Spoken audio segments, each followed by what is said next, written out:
house is perfect. I can't wait to start our new life together here with the children. It's gonna be... I'm so happy. Oh, honey, I forgot to tell you that in an alarming turn of events, it would seem that I'm a violent sociopath! Well, it looks like my dream home is ruined.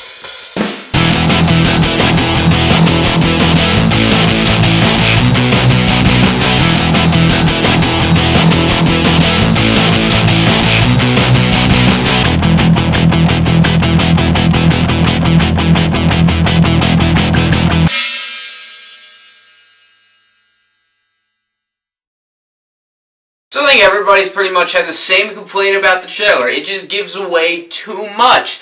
You know, going into this movie, I pretty much already knew what was going to happen.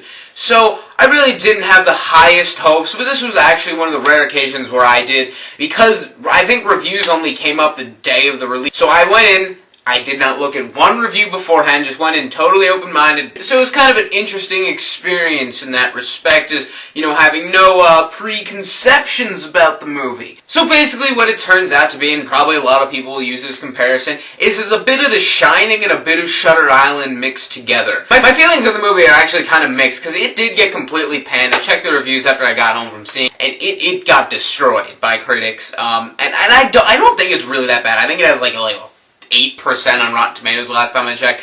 I don't think it's that horrible. It's not a good movie by any means. I think it's just an extremely flawed movie. Like, at times I was like, oh, okay, this could have been a good movie. I think the last half actually definitely improves a lot, and I really did hate the first half, just because it was so blatantly obvious what was going to happen, and there was really cheap scares. And one thing, me and my friend really noticed, like, how awkward the editing was. That word is so overused in today's society. Like, oh my god, that felt awkward, and Mo Ahmed, shut the fuck up. But really, by the definition, the word was awkward editing, and because the script wasn't that bad, and the performances really actually were pretty decent for, like, a horror psychological thriller movie. As far as it just being, like, poorly edited, there's this part where there's guys trying to drive a car or hit Daniel Craig with a car, like, in front of his house, and it's so anticlimactic, because it's like and the same goes for the score. It really doesn't fit the mood for the majority of the movie. Like, there'll be times where it's supposed to be, like, this really, like, deep, horrifying scene of just, like, emotional, distraught. There's, like, this happy, sweet, blissful melody in the background. And there are times where it's just kind of, like, default, like, it's nothing extraordinary is happening. They have this, like, ridiculously epic, like, death or, like, battle music going on. And the tone of the movie was actually really good. It was creepy, it was ominous. Daniel Craig was very good. It's the story here is what's so bad, and the way it's told. So thankfully for the movie, the twist that it shows in the trailer is pretty much just like a throw-off twist. I'm not going to go into any further detail because I don't want to spoil anything if you do actually wind up seeing this movie at this point. But yeah, I was actually really happy and relieved that they didn't just keep with the story that was in the trailer, and because it comes pretty early on in the movie. So I'm thinking, what are they going to do for the rest of this time? And it actually does improve in the second half.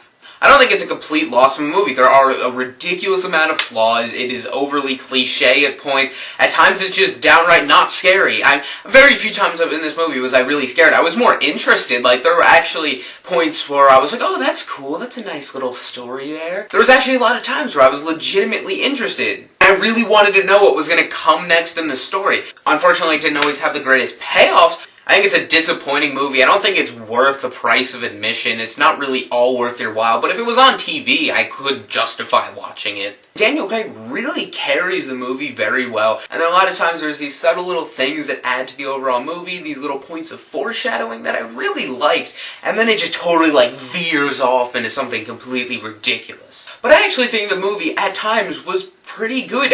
There's so many bad points in the movie that they don't, like, one doesn't win out. I don't think it's good, and I don't think it's atrociously bad. Those movies that just tries too hard, that's something not good enough to try hard for. A lot of the flaws in this movie really are just in the direction. It is very, very poor, and there are a couple cheap pop scares. There are points in this movie where there are quality things poking out, just these rays of hope for the movie. Unfortunately, it never reaches that potential, but yet again, I really just don't find it all that bad. I'm gonna give it a 5 out of 10. It's really not something I'm mad that I saw, but it's not something I'll remember a week from now.